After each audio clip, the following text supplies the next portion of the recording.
Hello and welcome to another episode of Coffee to Go, a Coffee with Champions podcast. I'm your host, Gorboski. Let's jump right in to the setup portion of the podcast. For this episode, I am flying solo. I did not have enough time to line up guests for this episode. My apologies. I'm going to be discussing the upcoming Fear No Evil expansion from Fantasy Flight Games for Marvel Champions. I'm going to discuss my unique ranking systems for both Daredevil and Echo's hero cards only, not any of the other aspect cards that are within the box. Also going to be talking about a poll I recently did on the Marvel Champions subreddit. It had a lot more interactions than I expected, and the results were kind of surprising. I have my cup of coffee. My coffee that I am drinking today is from the tail end of a subscription that I received as a gift some time back. It's coffees from all over around the world. This particular coffee, I cannot pronounce it, and I'm not going to say where I got it from because I do not want to give free advertising, nor am I being sponsored. But this cup of coffee, I looked up the packaging, and the packaging I thought was going to be some really elegant, fancy name of a company. It loosely translates to storage warehouse. So I am drinking storage warehouse coffee. But I am not going to lie, it is rather tasty. I have it inside of my supersized Captain America mug that I usually drink my coffee out of. This is about 3/4 of the way full. So let's see if I'm going to have another cup of coffee before this is over. Jumping into the hero phase, I want to talk about the Daredevil alter ego and hero card. So, the alter ego card has a recovery of 3, hand size of 6, 10 hit points, kind of the standard. Matt Murdock will have an extra deck with him, a 5-card deck, similar to Doctor Strange in concept, but not really in practice. His hero side as Daredevil, he has 2/2/2 stats, hand size of 5, very basic hero and alter ego stats. Nothing incredibly out of the ordinary there.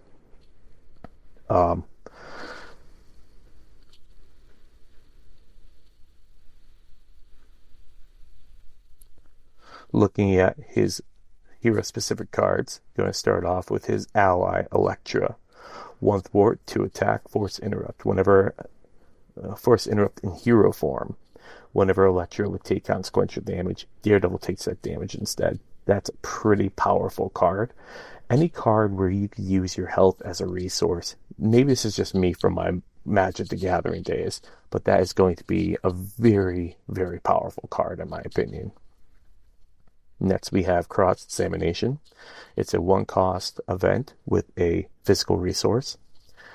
Attack. Deal 3 damage to an enemy. For each upgrade attached to that enemy, you may deal 1 additional damage to it. I love how it says you may, because from what I've been seeing in this Fear No Evil expansion, there are going to be cards where if you deal the exact amount of damage, you get something, or something will happen. So the fact that this isn't optional for each upgrade is incredible. Huge fan. Next we have Deposition. It is a 1-cost event. Alter Ego Thwart. You may choose an upgrade from the Sense deck and play it, ignoring its resource cost. Do not shuffle. Remove 2 threat from a scheme. It has a mental resource. I don't know if I said that earlier. At first glance, I thought this card was pretty bad because you're spending two effective resources, the card and the resource to play it, to get 1 of the upgrades from his Sense deck into play, which all those are 1 cost. But the fact that you get to remove 2 threat as well, it makes it sting a little less. It's nice for when you're in alter ego, but I'm still not sold that this is a great card. Next card is Living Lie Detector. This is a thwart. Remove 2 threat from a scheme. For each upgrade attached to it, you may remove additional 1 from it. This is another one of those May cards, so not only am I a huge fan of it because of that, but also the fact that you can play this card in hero form or alter ego is amazing. And then just putting it over the edge for me is the flavor text of thump thump, thump thump, thump thump, thump thump thump thump thump thump. Just really, really thematic for a Daredevil card. Next card I want to look at is his last event card from his deck. Raising Hell is a 2-cost event, physical resource. A hero action attack. Deal 2 damage to each enemy for each upgrade attached to that enemy. Deal 3 damage if Daredevil has aerial trait instead. So Daredevil only has aerial through one of his upgrades, which we will be discussing shortly. But the fact that he has this card, I feel, is incredible. It's only one in his deck, but still, very powerful card. And then Daredevil also has another card, Player Side Scheme. The other player side schemes I've seen in hero-specific cards kind of felt kind of lackluster, in my opinion. Focus of Senses is one that I think can be easily manipulated, and I'm looking forward to it. So threat cannot be removed from this scheme except by Daredevil or Matt Murdock. When defeated, you remove any number of sense cards in play to other cards they can attach to. Choose any number of upgrades from the sense deck and put them into play. Do not shuffle. So they're not being played, they're being put into play. And also you can shuffle any of the other, move any of the other sense cards around. So, I will be doubling back to talk about this card when we discuss the sense deck in a little bit. Next, I want to talk about some of the supports and upgrades from his deck. So we have Foggy Nelson, Alter Ego action. It's also Foggy Nelson. Remove 2 threat from a scheme.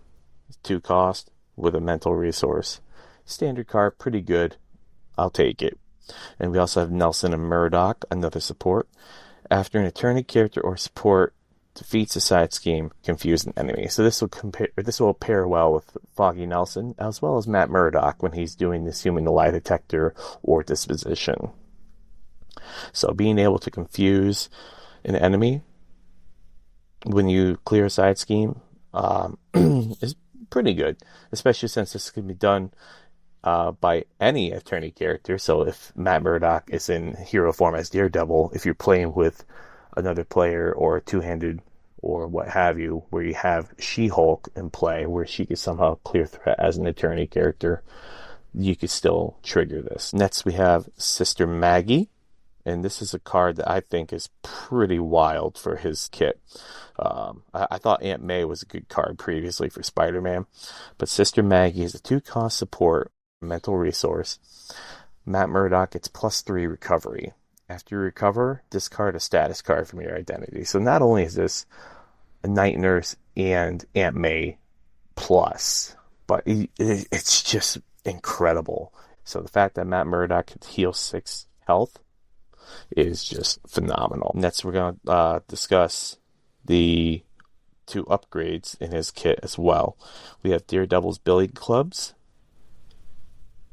which is a 1-cost upgrade. Daredevil gets +1 attack. Return this card to your hand from play and choose deal either 1 damage to an enemy, which is great for pinging off a tough. Or Daredevil gains aerial trait until the end of the round, which is how you would use Raising Hell to get aerial. Unless in the future they have another card where you can give a character aerial. And we have the Man Without Fear. It is a 2-cost upgrade with a physical resource. Hero action, exhaust this card and deal 1 damage to Daredevil. Choose any upgrade from the sense deck and play it without paying for its resource cost, or ready Daredevil. I think majority of the time you're going to want to ready Daredevil, but regardless, this is still a pretty good card. And now I want to talk about Daredevil's Sense deck. So there are 5 cards in his Sense deck. And similar to Doctor Strange, where he has the extra 5-card deck on the side. But this deck, from my understanding, is pretty unique. When the game starts to shuffle it up, top card is always visible. You can always look at the other cards, but you can't change the order of them. And after a card leaves play, it gets put on the bottom of the deck. So once these are attached, you can theoretically keep 4 of them in play and then just keep bringing the one back to the sense deck, playing it, bringing it back, playing it, bringing it back, and have this cycle that would help you. So we have all of them are one cost. First one is acute tactility. It's a physical resource attached to enemy or scheme. When you defeat attached enemy or remove the last step from the attached scheme, discard this card, ready your identity. So it's a free ready. Pretty powerful. I would take it. Next one is enhanced allfraction. It is a energy resource attached to enemy or scheme. When you defeat attached enemy or remove the last threat from the scheme, discard this card. Reduce the next card you play this phase by 2. So this is a pretty powerful card. And as well as, you don't have to defeat the scheme. So you can put this on the main, and when you get the main down to 0, you could trigger this. This card is one that I am really looking forward to manipulating, especially with Focus of Senses. I would love to put this card on Focus of Senses, clear that out, and then once Focus of Senses is defeated, you will pull this out of the pile, out of the sense deck, put it onto something else, and then either defeat that enemy or defeat that scheme, and then you have a cost reduction of 4 for something.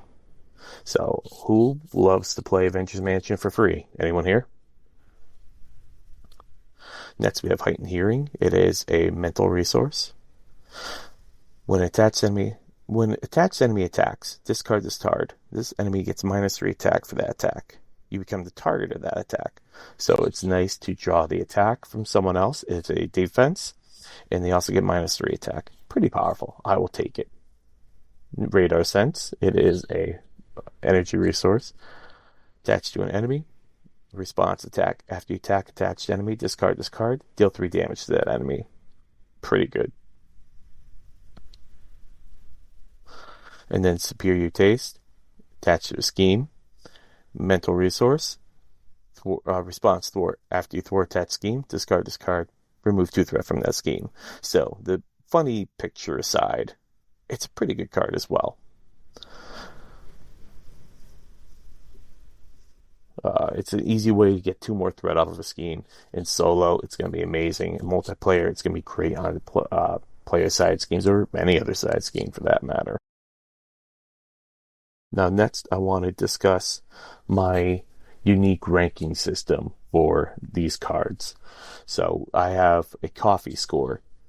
So, the coffee scores are made up of 4 key things: the aroma, the body, the acidity, and the finish.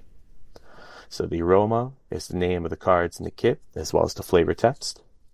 Body is the hero card itself, abilities, hand size, recovery stats, etc. The acidic are the cards of good value. Do you get something really good out of them for the cost? Are they overpriced? And the finish. How complex is this hero to play? This is something that I think is really important. Looking at other boxes like Mutant Genesis or Age of Apocalypse, some of those heroes for a newer player, going to be a little tough to manage. I know I couldn't figure out how to play Colossus or Shadowcat as a new player. But these 2 heroes here in this box, I think they're going to be a little different. For my coffee score rankings, 18 or higher is Espresso, very strong. The score 16 to 18 is a French press, still very good. Score 14 to 16 is a latte, run-of-the-mill average. Score of 12 to 14 is your major chain stores, big box of coffee you take home and brew daily. It'll get the job done. And anything lower than the 12 is pretty awful gas station coffee that's been sitting out for hours and pretty burnt. The kind of coffee you drink and immediately regret it. Something that's not that great overall.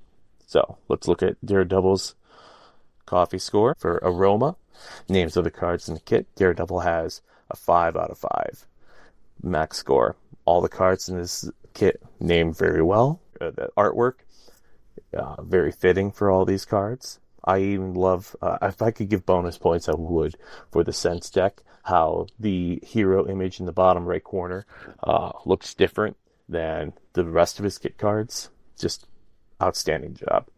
For the body, the hero card itself, I'm giving this a 3 out of 5. Basic run-of-the-mill stats, 2 is down the side, 6 and 5 hand size, 10 hit points, 3 recovery, Just very standard and basic. Acidic. Are the cards a good value? Yes. Every card in this deck is great value. And then the finish. How complex is this hero to play? I gave him a score of 5, meaning that he is very easy for a newer player or very inexperienced player to pick up and be able to pilot without much guidance. So that will give Daredevil a score of 18, which will put him in the category of espresso. Very strong. A hero that I think most people are going to love playing and have waited a long time to get. Next, we're going to look at the hero Maya Lopez, also known as Echo. In Alter Ego, she has a civilian trait, hand size of 6, hit points of 9, rather on the squishy side, 3 recovery. Hero form, Echo, 2/2/2 stat line, defender and martial artist. After a player plays an aspect or basic event, tuck that event under here from that player's discard pile.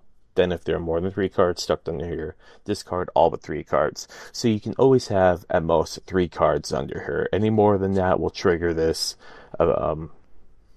response where she has to discard down. So we're going to be looking at the ally for her deck. It is Daredevil. After Daredevil uses a basic power, reduce the cost of the next event you play this round by 1. For 3 cost, 2/4/2 attack, 3 hit points, and a wild resource. Basic stats for an ally, but the response is pretty powerful. I also love how you could have anyone in leadership have a, I believe it's command team, where they can exhaust that to ready Daredevil, and he can activate again. So after he uses the basic power, it will stack that cost reduction. So whatever event you play, this round will then be reduced by 2, or however many times you're able to trigger this. And then one of 2 events in her deck is Study the Tape. Search any player's discard pile for one aspect event, one basic event, or one copy of Photogenic Reflexes, and add that card to your hand. Study the Tape was a mental resource. Photogenic Reflexes is a energy resource. Has a star instead of a cost. That's something we've never seen before. So this is pretty incredible. So if you're in hero form, you can discard this card from your hand to play an event tucked under Echo as if we're in your hand. Reduce the cost to play the event by 2. You cannot trigger Echo's Watch and Learn ability for that event. Next, we're going to look at the Res. It's a support 1 cost, energy resource, alter ego action, exhaust the Res, and you can heal up. You can heal damage from Echo equal to the cost of a card that's tucked underneath of her.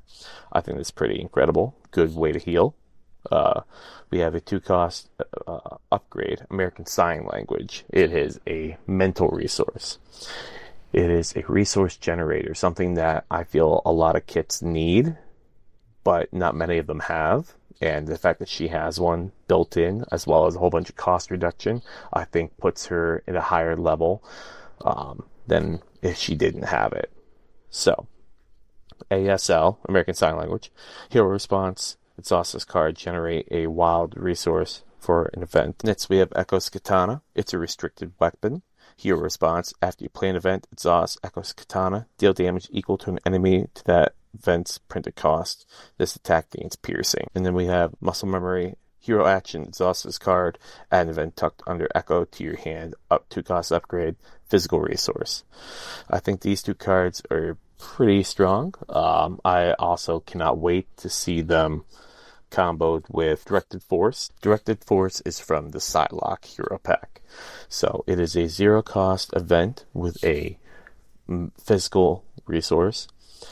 Hero Interrupt. When your hero makes an attack that has the keyword Overkill, Piercing, or Range, that attack deals 2 additional damage. So that with the Muscle Memory and the Katana, I think is going to be pretty strong. So you could play an event, exhaust the Katana, deal the damage, it gains piercing.